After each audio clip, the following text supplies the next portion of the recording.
Hello friends, welcome to our video. आज हम start कर रहे हैं करंट का एक बहुत ज़्यादा इंपॉर्टेंट टॉपिक एलोपेशिया। अब हम बात करते हैं आखिर ये चर्चा में क्यों है। महाराष्ट्र के बुलढाणा जिले में अचानक गंजेपन के मामले सामने आए, जिससे देश भर में बवाल मचे। दिसंबर 2024 से जनवरी 2025 के बीच बुलढाणा के 18 गाँव के कुल 289 लोगों के बाल अचानक झड़ने लगे। इसे द हिंदू, इंडियन एक्सप्रेस और बहुत सारे न्यूज़पेपर्स ने कवर किया था। चलिए अब हम समझते हैं ऐसा क्यों हुआ और इसके पीछे अगर कोई बीमारी है तो वो क्या है। प्रमुख तथ्य: रात में सोकर उठने के बाद लोगों को लगा कि वो गंजे हो चुके, यानी कि उनके बाल झड़ रहे थे। दिसंबर 2024 से जनवरी 2025 के बीच बुलढाणा के 289 लोगों के बाल झड़ गए। बाल झड़ने को एक्यूट ऑनसेट टोटलिस नाम की बीमारी कहते हैं। इसको क्या कहते हैं? Acute onset totalis. इसमें क्या होता है? बाल झड़ता है। इसको मतलब जो वैज्ञानिक हैं या फिर जो डॉक्टर्स हैं वो इसी टाइप के वर्ड्स इसके लिए यूज़ करते हैं। कॉलेज के छात्र और युवा लड़के इससे सबसे ज़्यादा प्रभावित थे। इसका कारण पंजाब हरियाणा से आयातित गेहूं की एक किस्म जिसमें सेलेनियम नाम का जो तत्व है वो अन्य गेहूं के हिसाब से इसमें 600 गुना ज़्यादा पाया गया था। इसके लक्षण दिखने के 3 से 4 दिन के अंदर पूर्ण तरीके से गंजापन दिखता है। पहले जैसे कोई इंसान है, इसमें पहले थोड़े थोड़े छोटे छोटे धब्बे के रूप में गंजापन दिखा, फिर थोड़ा सा और ज़्यादा वास्ट फॉर्म में, जैसे फर्स्ट कंडीशन में छोटे छोटे से धब्बेदार कंडीशन में गंजापन दिखा, फिर उसके बाद ये पैचेस बड़े बड़े हुए, फिर उसके बाद बीच से एकदम गायब और फिर लास्ट दिन एकदम गायब। डॉक्टर बावस्कर के अनुसार रक्त मूत्र बालों में सेलेनियम 35, 60 और 150 गुना की वृद्धि देखने को मिली थी। इसके कारण सामाजिक सुरक्षा प्रभावित होती है। इससे कई लड़कियों की शादी टूटी और रिश्ते भी टूटे, और साथ में जो छात्र थे उन्होंने स्कूल और कॉलेज जाना भी बंद कर दिया था। सेलेनियम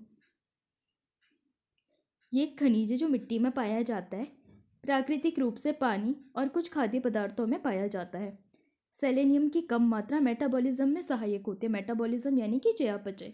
चयापचय मतलब क्या होता है? जो हमारा खाना होता है उसमें जो जटिल पदार्थ होते हैं, लाइक जैसे कार्बोहाइड्रेट हो गया, उसको किस में तोड़ेगा? ग्लूकोज में, यानी कि सरल पदार्थों में तोड़ेगा जटिल पदार्थों को। जैसे प्रोटीन हो गया, प्रोटीन को किस में तोड़ेगा? पेप्टाइड्स में। तो सेलेनियम का काम क्या है? भोजन को छोटे पदार्थ में तोड़ना, यानी कि मेटाबॉलिज्म करना। लेकिन अगर यही सेलेनियम ज़्यादा मात्रा में हमारी बॉडी में आ जाता है तो ये एलोपेशिया के मामलों का कारण बनता है। एलोपेशिया मतलब होता है बालों का झड़ना। अब हम बात करते हैं आखिर एलोपेशिया क्या है। बालों के झड़ने के लिए चिकित्सीय शब्द है एलोपेशिया। इसमें या तो आपके ही क्षेत्र के, आपके एक ही क्षेत्र के बाल झड़ सकते हैं, जैसे ये सिर है, यहाँ पर पूरे सिर पे बाल है तो सिर्फ इस पर्टिकुलर एरिया के बाल झड़ गए, या फिर आपके सिर, चेहरे या फिर शरीर के अन्य क्षेत्रों के भी बाल झड़ सकते हैं। यहाँ पे आप देख सकते हैं ये महिला और ये पुरुष का है। इनमें ये वाला पैटर्न देखने को मिलता है, इन पुरुषों में ये वाला पैटर्न देखने को मिलता है। इसको कहते हैं एंड्रोजेनिक एलोपेशिया, यानी कि हार्मोनल के कारण होता है और जेनेटिकली होता है।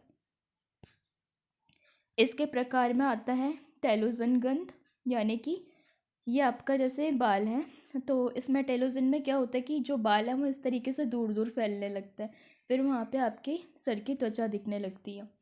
पुरुष पैटर्न बाल झड़ना, यहाँ पे आप देख रहे होंगे कि किस पैटर्न में पुरुषों के बाल झड़ रहे हैं। और महिला पैटर्न बाल झड़ना, यहाँ पे भी आप देख रहे होंगे किस प्रकार से महिलाओं के बाल झड़ रहे हैं, और ये स्टेप आपको यहाँ पर से क्लियरली दिख रहे होंगे। एलोपेशिया एरियाटा ये रहा, मतलब जैसे सर में बाल होता है तो वो धीरे धीरे झड़ते रहते हैं और धब्बेदार एक आकृति बनाते हैं गोल गोल। तो जो ये धब्बेदार आकृति है धीरे धीरे बड़ी होती है और फिर वहाँ पर साफ कंचापन दिखता है, और जो वहाँ की त्वचा होती है ज़्यादा चिकनी दिखती है। इसके जो प्रमुख कारण है आनुवांशिक स्थिति, यानी कि जैसे अगर आपके मम्मी पापा दादा दादी किसी को भी ये चीज़ की प्रॉब्लम होगी तो ये आपको होने की संभावना रहती है। चिकित्सीय दशाएं, जैसे अगर आपने सर्जरी करवाई है या फिर कोई नई दवाई शुरू कर रहे हैं या फिर कोई दवाई छोड़ दी है या फिर आपने कीमोथेरेपी करवाई है तो उसकी वजह से भी ये चीज़ आपको देखने को मिलेगी। हार्मोनल परिवर्तन, यानी कि जैसे किसी में एंड्रोजन बहुत ज़्यादा होता है तो उसकी वजह से भी ये वाली सिचुएशन सामने आएगी। और पर्यावरणीय ट्रिगर जैसे आपने देखा होगा सेलेनियम है, अगर सेलेनियम की ज़्यादा मात्रा आपके भोजन में आती है तो भी आपको एलोपेशिया का शिकार बना सकता है, और अगर जिंक की कमी होगी तब भी आप इसके शिकार बन सकते हैं।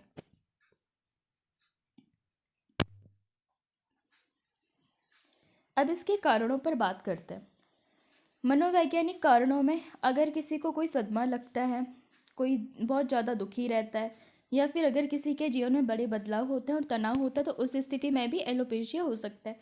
बड़े बदलाव जैसे आपके बहुत किसी ज़्यादा करीबी की डेथ हो गई, या फिर कुछ ऐसा सडन कुछ ऐसा हो गया जिसको आप जो मतलब बिल्कुल भी एक्सपेक्टेड नहीं था, तो उस सिचुएशन में भी एलोपेशिया हो सकता है, क्योंकि उससे क्या होगा, टेंशन एंड स्ट्रेस भी बढ़ेगा। तो कहीं ना कहीं टेंशन और स्ट्रेस हमारी हेल्थ के लिए बिल्कुल अच्छा नहीं होता। दूसरी चीज़ है जो शारीरिक कारण, प्रसव हो गया, लंबे समय तक तेज बुखार, सर्जरी, बहुत ज़्यादा वेट लॉस होना, या फिर आयरन और जिंक की कमी, या फिर हाइपोथायराइडिस, या फिर ल्यूपस से, और नई दवा शुरू करने या दवा बंद करने से भी ये चीज़ हमको देखने को मिलती है। अन्य कारणों में जैसे कैंसर मेडिसिन हो गई, टीनिया हो गई, सोराइसिस मतलब त्वचा की बीमारी होती है। कोई इंसान अगर अपने बाल नोचता है मानसिक स्थिति के विकृत होने के कारण, रसायन हो गए बहुत ज़्यादा केमिकल्स यूज़ करके, या फिर बार बार बालों को ब्लीच करके, या फिर बार बार ड्रायर को बालों में यूज़ करके, या बहुत ज़्यादा ब्रश करके भी बाल झड़ सकते हैं। इसके अलावा एक और रीज़न है ट्रैक्शन एलोपेशिया का। यदि आप बहुत ज़्यादा टाइट चुटिया बांधते हैं या फिर बहुत ज़्यादा टाइट हेयर स्टाइल रखते हैं तो उसकी वजह से भी आपके बाल झड़ सकते हैं। अब बात करते हैं इसके लक्षणों की। एक या एक से ज़्यादा गोल गोल बाल झड़ते हैं।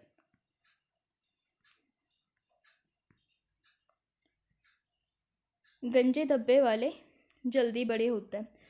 त्वचा ज़्यादा चिकनी दिखती है। गंजे धब्बों में कुछ सफ़ेद या टूटे बाल हो सकते हैं। उस क्षेत्र में खुजली होती है और बहुत ज़्यादा जलन भी होती है। जो नाखून होंगे उनमें गड्ढे दिखाई देते हैं।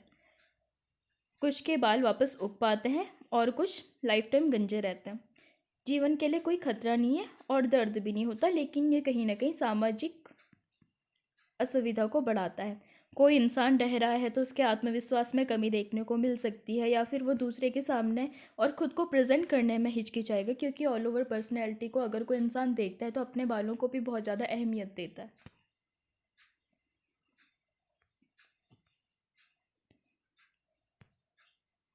अब हम बात करते हैं इसके निदान की। अगर आपको ऐसे कोई सिम्टम्स दिखें तो त्वचा विशेषज्ञ से संपर्क करें। त्वचा और बालों के नमूने का टेस्ट यानी कि बायोप्सी टेस्ट से भी इसका परीक्षण किया जा सकता है, और ब्लड टेस्ट के माध्यम से भी इसका परीक्षण किया जा सकता है। उपचार की बात करें तो एंड्रोजेनिक एलोपेशिया को कम करने के लिए दवा का सेवन, जैसे कुछ दवाइयाँ महिलाओं के लिए एंटी एंड्रोजन टैबलेट जैसे एस्प्रिनोलैक्टोन साइप्रोटेरन एसिडेट, एंड पुरुषों के लिए माइनोक्सिडिल, यह हार्मोन कम करने के लिए फिनेस्ट्रॉइड शामिल है। गर्भवती होने पर डॉक्टर से संपर्क करें, क्योंकि गर्भवती महिलाओं को कई प्रकार की दवाएं सूट नहीं करती हैं। स्ट्रॉन्ग स्टेरॉइड या लोशन क्रीम यूज कर सकते हैं, या फिर स्टेरॉइड इंजेक्शन गंजेपन वाले क्षेत्रों में दे सकते हैं, जिससे थोड़ा बहुत बाल उग सकते हैं। यूवी फोटोथेरेपी के माध्यम से भी ये चीज़ हो सकती है।